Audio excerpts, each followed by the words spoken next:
Hello दोस्तों, mastermind class में आप लोग का स्वागत है। हम लोग पढ़ रहे थे भारत के पर्वत, पहाड़ और पठार को, जो कि आज तीसरा दिन होगा। इससे पहले 2 क्लास हो चुका है, जो कि वीडियो बनाकर डाल दिया गया है। तो अगर आप लोग पिछला वीडियो नहीं देखे होंगे तो जाकर सबसे पहले पिछला वीडियो देखिए, उसके बाद इसको देखिएगा, तब ज्यादा समझ में आएगा। क्योंकि आज वाला डाटा जो है ज्यादातर याद करने वाला है। इससे पहले हम लोग पढ़े हुए थे कि हिमालय पर्वत का उत्पत्ति कैसे हुआ, किस भाग में फैला था। यहां तक हम बताए थे कि हिमालय का विस्तार भारत के उत्तरी वाले भाग में है। इधर साइड काफी ज्यादा चौड़ा है, लगभग में 400 किलोमीटर में फैला हुआ है। और इधर साइड आते आते धनुष्कार आकृति में फैला हुआ है। इधर साइड 150 किलोमीटर में फैला है। मतलब कि पश्चिमी साइड इसका चौड़ाई ज्यादा है, पूर्वी साइड चौड़ाई कम है। इधर आते हुए यह लगभग पूर्वी राज्य में नीचे साइड घूम गया है। तो यह इधर साइड जो हिमालय आकर के नीचे से घुमा हुआ है, इसी को हम लोग पूर्वांचल हिमालय या उत्तरी पूर्वी हिमालय के नाम से जानते हैं। ठीक है, तो आज हम लोग इसी के बारे में पढ़ेंगे, अच्छा से समझेंगे। तो आप लोग लास्ट तक वीडियो को जरूर देखिएगा ताकि अच्छा से समझ में आए।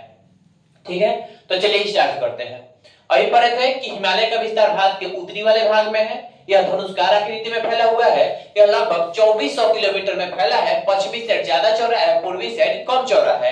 इधर आते हुए 7 सिस्टर में नीचे की तरफ झुक गया है। इसी को हम लोग पूर्वांचल हिमालय या उत्तरी पूर्वी हिमालय के नाम से जानते हैं। ठीक, अब 7 सिस्टर में जो हिमालय का विस्तार है, इसको क्या क्या नाम से जानते हैं, चाहे कौन से राज्य में कौन सी पहाड़ी है, आइए समझते हैं। जैसे कि अरुणाचल प्रदेश में डाफला, मिरी, अबोर, मिसमी, पटकाई बूम की पहाड़ी है। क्वेश्चन आएगा कि डाफला की पहाड़ी कहां पे है, तो अरुणाचल प्रदेश में। मिरी की पहाड़ी कहां पे है, अरुणाचल प्रदेश में। अबोर, मिसमी या पटकाई बूम कहां पे है, तो अरुणाचल प्रदेश में। तो इस प्रकार से क्वेश्चन पूछा जाएगा। कहने का मतलब ये है कि यहां से यहां तक यह सब रटने वाला है, इसको रटना ही पड़ेगा। जैसे कि मेघालय में गारो, खासी, जयंतिया, नोकरेक, काइलस और चेरापूंजी है। खासकर ये भी याद रखिएगा कि मेघालय में गारो, खासी, जयंतिया भी पाई है। जयंतिया जो है यह जनजाति भी पाई जाती है, और उस जनजाति के नाम पे जो पर्वत है मेघालय में, गारो, खासी, जयंतिया, उसका नाम रखा गया है। याद ही रखना है कि गारो, खासी, जयंतिया एक जनजाति भी है और एक पर्वत भी है। कहां पर है, तो मेघालय में है। और नोकरेक, काइलस और चेरापूंजी यह भी कहां पे है, तो मेघालय में। त्रिपुरा में त्रिपुरी की पहाड़ी है। मिजोरम में मिजो की पहाड़ी है। और मिजो की पहाड़ी जो है इसे लुसाई की पहाड़ी के नाम से जानते हैं। और लुसाई की पहाड़ी या फिर मिजो की पहाड़ी की सबसे ऊंची चोटी ब्लू माउंटेन है। जबकि ब्लू माउंटेन यानी कि नीलगिरी की पहाड़ी एक नीचे तमिलनाडु में भी देखने को मिलेगा, तो इसको देखिएगा जरूर। लुसाई की पहाड़ी की सबसे ऊंची चोटी कौन है, ब्लू माउंटेन। मणिपुर में मणिपुर की पहाड़ी है और लैमाटोल की पहाड़ी है। तो लैमाटोल इसमें इंपॉर्टेंट है। नागालैंड में नागा की पहाड़ी है और नागा पहाड़ी की सबसे ऊंची चोटी है सारामती। नागालैंड में नागा की पहाड़ी, नागा पहाड़ी की सबसे ऊंची चोटी कौन है, सारामती। असम में मिकिर, रेंगमा और भुवन की पहाड़ी है। जबकि ब्राइल या ब्रेल पर्वत श्रेणी जो है इसका विस्तार असम, मणिपुर, नागालैंड यह तीनों राज्यों में है। तो यहां से यहां तक हम लोग ये समझे हैं कि हिमालय का जो विस्तार है पूर्वी राज्य यानी कि 7 सिस्टर में, इसमें बहुत सारे नामों से इसे जानते हैं। जैसे कि अरुणाचल प्रदेश में डाफला, मिरी, अबोर, मिसमी, पटकाई बूम है। मेघालय में गारो, खासी, जयंतिया, नोकरेक, काइलस, चेरापूंजी है। गारो, खासी, जयंतिया एक जनजाति भी है। त्रिपुरा में त्रिपुरी पहाड़ी, मिजोरम में मिजो पहाड़ी। मिजो पहाड़ी को लुसाई पहाड़ी कहते हैं। लुसाई पहाड़ी की सबसे ऊंची चोटी ब्लू माउंटेन है। मणिपुर में मणिपुर की पहाड़ी या लेमेटोल की पहाड़ी। नागालैंड में नागा पहाड़ी और नागा पहाड़ी की सबसे ऊंची चोटी सारामती है। असम में मिकिर, रेंगमा, भुवन की पहाड़ी या ब्राइल पर्वत या ब्रेल पर्वत श्रेणी असम, मणिपुर, नागालैंड तीनों राज्यों में इसका विस्तार है। तो यहां तक हम लोग समझे। अब आगे बढ़ते हैं। इससे पहले जब भारत का भूगोल यानी सामान्य जानकारी हम जब पढ़ा रहे थे, तो इसमें बताया गया था कि इधर वाला साइड कहलाता है पश्चिमी तट, इधर वाला साइड कहलाता है पूर्वी तट। पश्चिमी तट को मलबार तट कहते हैं, पूर्वी तट को कोरोमंडल तट कहते हैं। अगर तट रेखा से संबंधित राज्य देखा जाए तो टोटल 9 ऐसा राज्य था जो तटीय राज्य से संबंधित था। पश्चिमी तट पे 5 राज्य और पूर्वी तट पे 4 राज्य, टोटल 9 राज्य था। लेकिन इंपॉर्टेंट ये है कि पश्चिमी घाट पर्वत श्रेणी का विस्तार अगर क्वेश्चन आ जाए तो पश्चिमी घाट पर्वत श्रेणी 6 राज्यों में विस्तार है। थोड़ा सा कंफ्यूजन हुआ होगा, सुनिएगा। पूछे पश्चिमी तट राज्य, तो पश्चिमी तट पे 5 राज्य है, पूर्वी तट पे 4, टोटल 9। क्लियर हो गया। और यही पर्वत श्रेणी पूछ दे कि पश्चिमी घाट पर्वत श्रेणी का विस्तार कितने राज्यों में है, तो 6 राज्य। चूंकि यहां से गिनेगा तो 1 2 3 4 5, वो तमिलनाडु में भी, तो टोटल 6 राज्यों में विस्तार है।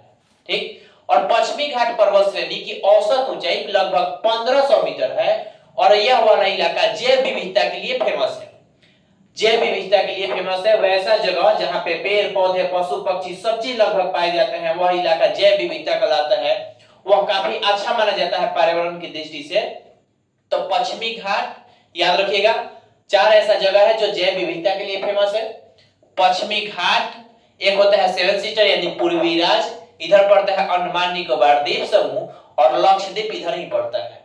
तो वही 4 इलाका जैव विविधता के लिए अच्छा माना जाता है, और वही चारों इलाका पे सबसे ज्यादा वर्षा भी होता है। एक बार रिपीट करते हैं, सुनिएगा। पश्चिमी घाट पर्वत श्रेणी का विस्तार 6 राज्यों में है। पश्चिमी घाट की औसत ऊंचाई लगभग 1500 मीटर है। पश्चिमी घाट जैव विविधता के लिए फेमस है। जैव विविधता के लिए अगर पूछा जाए कि कौन कौन जगह फेमस है भारत में, तो 4, पश्चिमी घाट, पूर्वी राज, अंडमान निकोबार द्वीप समूह और लक्षद्वीप। यही वह 4 जगह है जो जैव विविधता के लिए अच्छा माना जाता है। और पश्चिमी घाट पर्वत श्रेणी को यूनेस्को धरोहर सूची में भी शामिल किया गया है। ये भी याद रखिएगा कि पश्चिमी घाट जो है इधर वर्षा ज्यादा होता है, और इधर पूर्वी राज्य वाला इलाका इधर भी वर्षा काफी ज्यादा होता है। दूसरा चीज, अगर आपको पता होगा कि जैव विविधता दिवस कब मनाते हैं, तो जरूर कमेंट बॉक्स में बताइए जैव विविधता दिवस कब मनाते हैं। ठीक। अब आते हैं इधर पूर्वी राज्य में। पूर्वी राज्य यानी कि इधर वाला इलाका का हम बात करते हैं। पूर्वी राज्यों में, पूर्वी राज्य मतलब कि पूर्वी घाट की बात करें हम, पूर्वी घाट पर्वत श्रेणी, इधर में टोटल 4 राज्य था। यहाँ पे पश्चिम बंगाल, उड़ीसा, आंध्र प्रदेश, तमिलनाडु। इंपॉर्टेंट ये है कि पूछेगा कि पूर्वी घाट पर्वत श्रेणी का विस्तार कितने राज्यों में है, तो 4 राज्यों में है। ठीक। उसके बाद तमिलनाडु से यहां से 2 क्वेश्चन बहुत इंपॉर्टेंट है। पूछेगा तमिलनाडु में कि अनाईमुदी कहां पे है, तो तमिलनाडु में। और अनाईमुदी यह दक्षिण भारत की सबसे ऊंची चोटी है, इसलिए यह काफी इंपॉर्टेंट है। दक्षिण भारत यानी कि नीचे वाला, दक्षिण भारत की सबसे ऊंची चोटी अनाईमुदी। और इसे पश्चिमी घाट पर्वत श्रेणी का भी सबसे ऊंचा चोटी अनाईमुदी ही है। अनाईमुदी की ऊंचाई है 2695 मीटर। तमिलनाडु में एक नीलगिरी पर्वत है, नीलगिरी पहाड़ी, और नीलगिरी पहाड़ी में टोडा जनजाति पाई जाती है, जहां जो कि टोडा जनजाति में बहुपति विवाह प्रचलित है। जैसे कि हम लोग के तरफ कोई एक पुरुष एक से अधिक शादी भी कर सकते थे पहले। ठीक। तो हम लोग बहुपत्नी विवाह प्रचलित था, जबकि टोडा जनजाति जो है उसमें एक औरत एक से ज्यादा पति रख सकती है। तो वही कहलाता है बहुपति विवाह। याद रखिएगा, तमिलनाडु में नीलगिरी पहाड़ी में टोडा जनजाति पाई जाती है, और टोडा जनजाति वाले लोग जो होते हैं जनजाति, यह बहुपति विवाह प्रचलित है, बहुपति। और नीलगिरी पहाड़ी की सबसे ऊंची चोटी है दोदा बेटा, जिसकी ऊंचाई है 2636 मीटर। तो यहां तक आप लोग जरूर इसको याद करिएगा। ठीक है। एक बार यहां से इलाका के हम बताते हैं, फिर से सुनिएगा। पूर्वी घाट पर्वत श्रेणी का विस्तार 4 राज्यों में है। दक्षिण भारत की सबसे चोटी अनाईमुदी है, अनाईमुदी जिसकी ऊंचाई 2695 मीटर है। तमिलनाडु में नीलगिरी पहाड़ी है, नीलगिरी पहाड़ी में टोडा जनजाति पाई जाती है। टोडा जनजाति में बहुपति विवाह प्रचलित है। और नीलगिरी पहाड़ी की सबसे ऊंची चोटी है दोदा बेटा, जिसका ऊंचाई है 2636 मीटर, 2636। अब आते हैं इधर, देखिए लिखा हुआ है कि पश्चिमी घाट पर्वत श्रेणी को अलग अलग राज्यों में अलग अलग नाम से जानते हैं। जो पश्चिमी घाट पर्वत श्रेणी है इसे अलग अलग राज्यों में अलग अलग नाम से जानते हैं। ठीक। जैसे कि महाराष्ट्र में इसे सह्याद्री, कालसुबाई, महाबलेश्वर की पहाड़ी के नाम से जानते हैं। चाहे क्वेश्चन आएगा कि कालसुबाई की पहाड़ी कहां पे है, तो महाराष्ट्र में, सह्याद्री महाराष्ट्र में, महाबलेश्वर महाराष्ट्र में। तो ऐसे करके क्वेश्चन आते हैं। कर्नाटक और तमिलनाडु में नीलगिरी की पहाड़ी, जो कि अभी देखे थे, तमिलनाडु में है, और कर्नाटक में भी इसका विस्तार है। तो कर्नाटक तमिलनाडु में नीलगिरी की पहाड़ी है। केरल में अन्नामलाई, कार्डमम, कार्डमम मतलब होता है इलायची, तो इलायची की पहाड़ी भी कहां पे है, केरल में। अन्नामलाई भी केरल में। गुजरात में है कच्छ की पहाड़ी, मांडव की पहाड़ी, गिरनार की पहाड़ी, गिर पहाड़ी, वर्धा की पहाड़ी। तो यह लगभग नाम आप लोग सुने होंगे कि गिर राष्ट्रीय उद्यान, जैसे कि यहाँ पे वर्धा की पहाड़ी, वर्धा जेल, ये सब आपको पता होगा। जैसे कि कच्छ का रण, यह सब कहां पे है, गुजरात। तो कुछ नाम ऐसा जाना माना लग रहा है तो इससे पता चल जाएगा कि यह गुजरात का है। ऐसे भी याद कर लेना है कि गुजरात में कच्छ की पहाड़ी, मांडव की पहाड़ी, गिरनार पहाड़ी, गिर पहाड़ी, वर्धा की पहाड़ी पाई जाती है, मतलब कि है। कर्नाटक में बाबा बुदन की पहाड़ी है। उड़ीसा में गड़जात, टिकरपारा या नयागढ़ की पहाड़ी है। जबकि आंध्र प्रदेश में नल्लामलाई, वेलिकोंडा या पालकोंडा। तमिलनाडु में जवारी, सेवराय, पंचमलाई या सिरुमलाई है। ठीक, तो इसको याद करने वाला ही है, इसमें ज्यादा कुछ समझने वाला नहीं है। यह बताया जा रहा है कि पश्चिमी घाट पर्वत श्रेणी में जो विस्तार है इसको अलग अलग नामों से जानते हैं, जैसे कि महाराष्ट्र में सह्याद्री, कालसुबाई, महाबलेश्वर, कर्नाटक तमिलनाडु में नीलगिरी कहते हैं, केरल में अन्नामलाई या कार्डमम, कार्डमम मतलब जैसे कि इलायची, इलायची की पहाड़ी हो गया। गुजरात में कच्छ की पहाड़ी, मांडव की पहाड़ी, गिरनार पहाड़ी, गिर वर्धा की पहाड़ी। कर्नाटक में बाबा बुदन की पहाड़ी। उड़ीसा में गड़जात या टिकरपारा। आंध्र प्रदेश में नल्लामलाई, वेलिकोंडा, पालकोंडा। तमिलनाडु में जवारी, सेवराय, पंचमलाई या सिरोमलाई। अब यही चीज इसमें से जो इंपॉर्टेंट है इसको निकाल करके हम यहाँ पे रख दिए ताकि अच्छा से याद हो जाए। इसको बोलते हैं पश्चिमी तट, इसको बोलते हैं पूर्वी तट, तो याद होगा। अब जैसे कि पश्चिमी वाला इलाका पहले याद कैसे होगा सुनिएगा। एक साइड को याद कर लीजिए अच्छा से, फिर इधर वाला याद करिए। तो आइए याद करते हैं। गुजरात, गुजरात में अभी पढ़े थे कि मांडव और वर्धा की पहाड़ी कहां पे है, गुजरात। महाराष्ट्र में कालसुबाई और महाबलेश्वर, महाराष्ट्र में कालसुबाई, महाबलेश्वर। कालसुबाई की ऊंचाई है 1646 मीटर। कर्नाटक में बाबा बुदन की पहाड़ी। केरल में अन्नामलाई या फिर कार्डमम की पहाड़ी। तो इधर वाला में इतना इंपॉर्टेंट है, इसी में से निकाल करके कुछ इंपॉर्टेंट यहाँ पे रखा गया है जो कि बहुत इंपॉर्टेंट है, इसको याद करना एकदम अनिवार्य है। गुजरात में मांडव, वर्धा। महाराष्ट्र में कालसुबाई, महाबलेश्वर। कर्नाटक में बाबा बुदन की पहाड़ी। केरल में अन्नामलाई या कार्डमम की पहाड़ी। अब इधर वाला इलाका में आते हैं, पूर्वी उड़ीसा में देखते हैं। उड़ीसा में है 4 गो, गड़जात, टिकरपारा, नयागढ़ और असिया। याद रखिएगा, गड़जात, टिकरपारा, नयागढ़, असिया कहां पे है, उड़ीसा। आंध्र प्रदेश में 3 गो, नल्लामलाई, वेलिकोंडा, पालकोंडा। नल्लामलाई, वेलिकोंडा, पालकोंडा कहां पे है, आंध्र प्रदेश। तमिलनाडु में है टोटल 5 गो, जवारी, सेवराय, पंचमलाई, सिरुमलाई, नीलगिरी। यह कहां पे है, तमिलनाडु। आइए एक बार रिपीट करते हैं। उड़ीसा में देखे थे गड़जात, टिकरपारा, नयागढ़, असिया। उसके नीचे में आंध्र प्रदेश, नल्लामलाई, वेलिकोंडा, पालकोंडा। इसके ठीक नीचे में कौन था, तो तमिलनाडु। तमिलनाडु में था जवारी, सेवराय, पंचमलाई, सिरुमलाई और नीलगिरी। यह सभी कहां पे है, तो तमिलनाडु में है। ठीक, आगे देखिए। उसके बाद दक्षिण भारत की सबसे ऊंची चोटी, दक्षिण भारत की सबसे ऊंची चोटी है अनाईमुदी। अनाईमुदी जिसकी ऊंचाई है 2695 मीटर और ये कहां पे है, तो तमिलनाडु में है। पश्चिमी घाट की सबसे ऊंची चोटी अनाईमुदी है और दक्षिण भारत की भी सबसे ऊंची चोटी कौन सी है, तो अनाईमुदी है। पूर्वी घाट की सबसे ऊंची चोटी है महेंद्रगिरी। और यहाँ पे देखिए एक जिंदा गारा भी दिखाया गया है।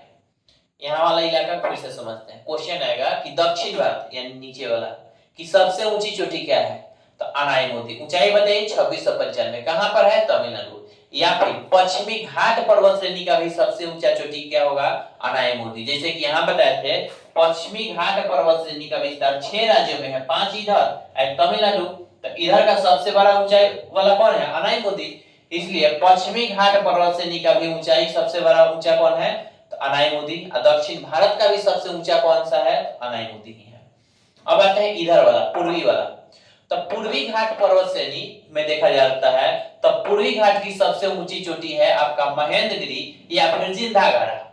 देखिए दोनों में ऊंचाई ज्यादा है जिंदागारा का 1690, लेकिन क्वेश्चन ज्यादा आता है महेंद्रगिरी से। महेंद्रगिरी का ऊंचाई है 1501। अगर ऑप्शन में दोनों रहे तब लगाएंगे जिंदागारा, ना रहे तो महेंद्रगिरी, क्योंकि महेंद्रगिरी से ज्यादा क्वेश्चन आता है। समझ में आ गया। और जिंदागारा कहां पे है, आंध्र प्रदेश। तो उसके बाद यहां तक आपका खत्म होता है हिमालय से संबंधित। इसके बाद थोड़ा सा हम लोग को पढ़ना है दर्रा।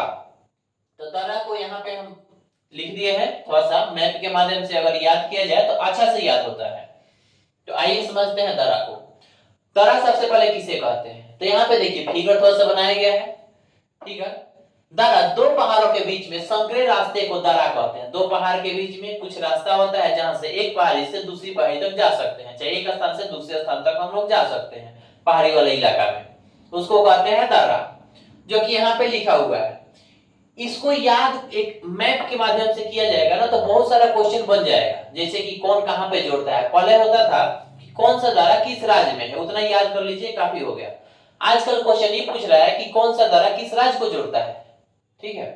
तो आइए समझते हैं। जैसे इसको याद ऐसे नीचे से किया करिए कभी भी, जैसे कि नीचे में है केरल में दो गो सेनकोट दर्रा, पालघाट दर्रा।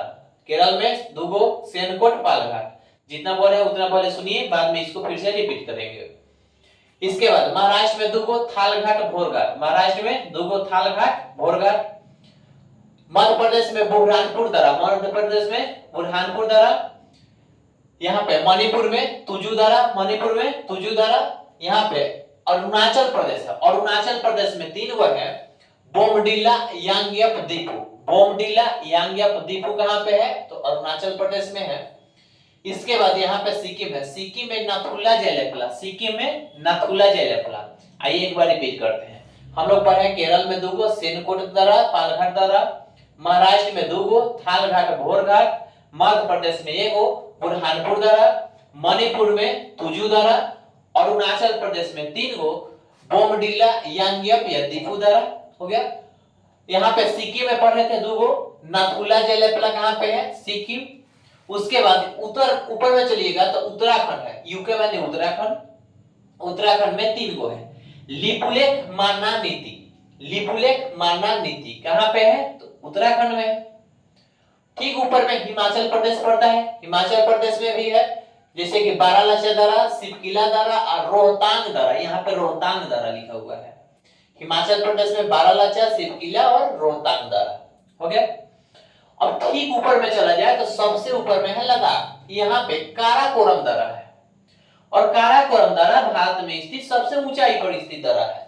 भारत का सबसे ऊंचा दर्रा कौन सा है, काराकोरम दर्रा, जो कि समुद्र तल से काफी ऊंचा है, 5654 मीटर समुद्र तल से ऊंचाई है इसकी। तो भारत में स्थित सबसे ऊंचा दर्रा कौन हो गया, काराकोरम दर्रा। इधर में जम्मू कश्मीर में आते हैं तो जम्मू कश्मीर में बनिहाल, जोजिला या बुर्जिला दर्रा। बुर्जिला दर्रा जो कि पाकिस्तान वाला पीओके वाला इलाका में। तो इसको कभी भी याद करिए तो मैप से याद करिए, ठीक है। एक बार हम रिपीट करते हैं, उसके बाद आगे बढ़ेंगे। सुनिएगा, सेनकोट दर्रा कहां पे था तो केरल, पालघाट केरल। महाराष्ट्र में दो गो थालघाट, भोरघाट। मध्य प्रदेश में बुरहानपुर दर्रा। यहाँ से एक क्वेश्चन आता है कि उत्तर भारत को दक्षिण भारत से जाने के लिए कौन सा दर्रा है, उत्तर भारत या दक्षिण भारत के बीच में कौन सा दर्रा है जाने के लिए, या फिर कौन सा दर्रा है तो बुरहानपुर दर्रा है। यहाँ पे तुजू दर्रा कहां पे है, मणिपुर में। अरुणाचल प्रदेश में कौन गो तो तीन गो, बोमडिला, यांगयप, दीपू। बगल में सिक्किम में नाथुला जयलेपला। ऊपर में चलते हैं उत्तराखंड में लिपुलेख, नीति, माना। हिमाचल प्रदेश में था बारालाचा, सिपकिला, रोहतांग। सबसे ऊपर में देखे थे तो लद्दाख में काराकोरम, जो कि भारत का सबसे ऊंचा दर्रा था, समुद्र तल से इसकी ऊंचाई 5654 मीटर था। इधर जम्मू कश्मीर में बनिहाल, जोजिला या बुर्जिला दर्रा था, बुर्जिला जो कि पाकिस्तान वाला इलाका में पड़ता है। तो यहां तक हम लोग देखे इसका लगभग लोकेशन। अब क्वेश्चन ये आ जाता है कि कौन किसको जोड़ता है या फिर कहां से कहां जाने का मार्ग क्या है। तो आइए समझते हैं। यहाँ पे दर्रा को, दर्रा लिखा हुआ है, यही चीज को फिर से लिखे हैं एक बार ताकि अच्छा से समझ में आए। बुर्जिला दर्रा जम्मू कश्मीर में है, जो कि श्रीनगर को गिलगित से जोड़ता है। देखिए बुर्जिला दर्रा यहाँ पे है, तो यह श्रीनगर से लगभग जो गिलगित वाला इलाका है, गिलगित बाल्टिस्तान जिसे कहते हैं, यानी पाकिस्तान के कब्जा में आज जो की है, तो उसको जोड़ता है। बुर्जिला दर्रा श्रीनगर को गिलगित से जोड़ता है। जोजिला दर्रा जम्मू कश्मीर में है, श्रीनगर को लेह से जोड़ता है। जोजिला दर्रा देखिए यहाँ पे है, श्रीनगर से लेह जाने का मार्ग है यहीं पे। अगला बनिहाल दर्रा, बनिहाल दर्रा भी जम्मू कश्मीर में है और जम्मू कश्मीर को श्रीनगर से जोड़ता है। बनिहाल दर्रा बीच में है तो जम्मू कश्मीर से जम्मू कश्मीर में यानी कि श्रीनगर को जोड़ता है। तो कभी भी अगर याद करना होगा तो सबसे पहले तीन को पकड़िए, तीन को अच्छा से समझिए, लोकेशन से हो सके तो पढ़िए, वहां से याद कर लीजिए, फिर आगे बढ़ेंगे हम लोग कि काराकोरम कहां था तो लद्दाख था, किसको जोड़ेगा तो ऊपर चाइना वाला इलाका है। तो यह काराकोरम दर्रा भारत को चीन से जोड़ता है। रोहतांग, बारालाचा, सिपकिला तीनों कहां पे था तो हिमाचल प्रदेश में। अभी पढ़े थे यहाँ पे हिमाचल प्रदेश में रोहतांग दर्रा हिमाचल प्रदेश, बारालाचा भी हिमाचल प्रदेश, बारालाचा दर्रा हिमाचल को लद्दाख से जोड़ता है। बारालाचा देखिए यहाँ पे बीच में है, तो यहाँ से हिमाचल लद्दाख चल जाएंगे तुरंत। तो यह बारालाचा दर्रा हिमाचल प्रदेश को लद्दाख से जोड़ता है, यह लद्दाख जाने का मार्ग है बोल सकते हैं। सिप किला दर्रा हिमाचल प्रदेश में और हिमाचल प्रदेश को तिब्बत से यह जोड़ता है। सिप किला दर्रा हिमाचल प्रदेश में यहाँ पे एकदम लोकेशन है और इधर तिब्बत पड़ता है, तो बोल सकते हैं भारत को तिब्बत से जोड़ता है या फिर हिमाचल प्रदेश को तिब्बत से जोड़ता है। तो यहां तक खत्म हो गया। इसको अगर समझ में नहीं है तो वीडियो को रोकिए, उसके बाद फिर से एक बार देखिए, जरूर समझ में आएगा और याद भी होगा। हो सके तो 2 बार 3 बार इसको देखिए या फिर एक बार लिख लीजिए। इसके बाद इधर चलते हैं। उत्तराखंड में था माना नीति लिपुलेख, जो कि लिखा हुआ है माना नीति लिपुलेख, कहां पे है? उत्तराखंड। इसमें से एक इंपॉर्टेंट है लिपुलेख। यह दर्रा कैलाश मानसरोवर जाने के लिए यात्रियों द्वारा विशेष रूप से इस्तेमाल किया जाता है। देखिए था कौन सा? लिपुलेख। लिपुलेख यहाँ पे है, तो इधर वाला इलाका में हिमालय जाने वाला मार्ग है। कैलाश पर्वत पर चढ़ने के लिए सबसे पहले अनुमति लिया जाता है सरकार से, तो उधर जाने के लिए जो मार्ग है यहीं से स्टार्ट होता है। कहां से गया? तो लिपुलेख दर्रा, लिपुलेख अभी हम लोग यहाँ देखे थे, उत्तराखंड में है। तो उसके बाद है नाथुला जेलेपला, कहां था? सिक्किम। नाथुला जेलेपला सिक्किम। एक याद रखिएगा कि जो जेलेपला दर्रा है यह चुंबी घाटी में है, चुंबी घाटी। और एक बोमडिला दर्रा अरुणाचल प्रदेश में, यह तवांग घाटी, तवांग घाटी अरुणाचल प्रदेश में है, जो कि एक बौद्ध मठ है। बहुत इंपॉर्टेंट क्वेश्चन है, कभी ना कभी यह बिहार पुलिस के प्रैक्टिस सेट में आएगा क्वेश्चन। अभी बिहार पुलिस का बहुत सारा जोर शोर से आदमी तैयारी में लगा हुआ है, तो इसमें बहुत सारे यहाँ से क्वेश्चन बनता है। अगला देखते हैं, बोमडिला यांग्याप दीपू कहां पे था? अरुणाचल प्रदेश। तुजू दर्रा मणिपुर, और मणिपुर में है तुजू दर्रा, भारत को म्यांमार से जोड़ता है, क्योंकि म्यांमार इधर में पड़ता है। तो तुजू दर्रा किसको जोड़ेगा? तो भारत को म्यांमार से जोड़ेगा।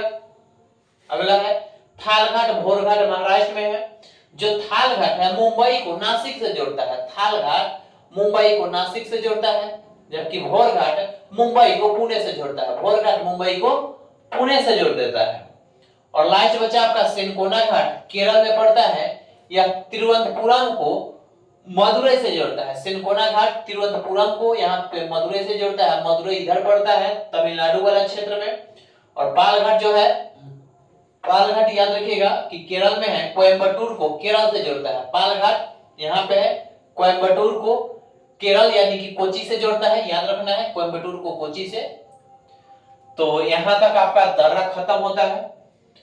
यहाँ वाला इलाका हो सकता है थोड़ा सा कम समझ में आया है, क्योंकि हम नहीं समझा रहे हैं ज्यादा, वीडियो काफी लंबा चल जाएगा। आप लोग इसको एक बार लिखिए और हो सके तो एक बार 2 बार 3 बार जितना हो सके उसको पढ़िए। पढ़िएगा, खुद से एक समझ बनता है, उसके बाद धीरे धीरे याद होने लगता है। किसी को भी एक बार पढ़ने से जल्दी याद नहीं होता, कम से कम उसको 4 बार 5 बार पढ़िएगा तो अच्छा से समझ में आएगा। और उसको लिखिए, जितना हो सकेगा लिखिएगा, अच्छा से याद होगा। तो आज के लिए इतना ही, कल हम लोग पढ़ेंगे इससे आगे। पठार अभी बाकी है और इसके आगे जो बाकी है, तो धीरे धीरे इसी तरह आपको वीडियो मिलता रहेगा। और वीडियो अच्छा लगे तो आप लोग लाइक शेयर और कमेंट जरूर करिए, ताकि इसी तरह से आगे वीडियो बनता रहे। तब तक के लिए धन्यवाद।